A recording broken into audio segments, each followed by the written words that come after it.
একটা দুঃখের কথা বলি। আমার জীবনে আমি এত এত মানুষের সাথে কথা বলছি, বন্ধু-বান্ধব হোক বা অপরিচিত কেউ হোক, অনেক কথা শুনছি মানুষের কথা আমি খুব সুন্দরভাবে অ্যাকসেপ্ট করার চেষ্টা করি। আর নিজের সামর্থ্য অনুযায়ী মানুষের জন্য অনেক কিছু করারও চেষ্টা করছি। যে যে মানে আমার সামর্থ্য অনুযায়ী অনেক বেশি করে ফেলছি এরকম না।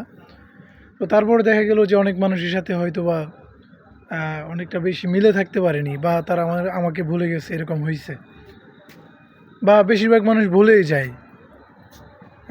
এই আফসোসটা আমার থেকে যাবে সবসময় যে মানুষের জন্য কোনো কিছু করেও আসলে দীর্ঘ সময় তাদের সাথে মিলে থাকা যায় না।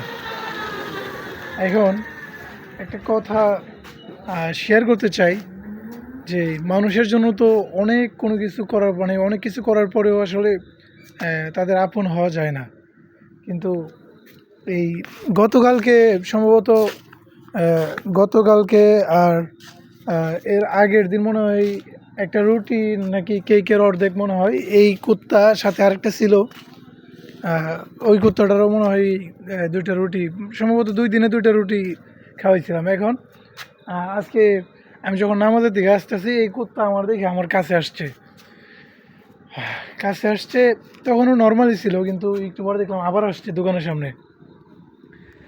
আহ, মানে একটা জিনিস বুঝলাম যে মানুষের তুলনায় পশুরাও কিছু কিছু ক্ষেত্রে অনেকটা বেশি মায়ার জন্ম আমাদেরকে দেখায়, বা কিছু কিছু ক্ষেত্রে মানুষের চেয়ে পশু ভালো, কিছু কিছু ক্ষেত্রে, সব ক্ষেত্রে না।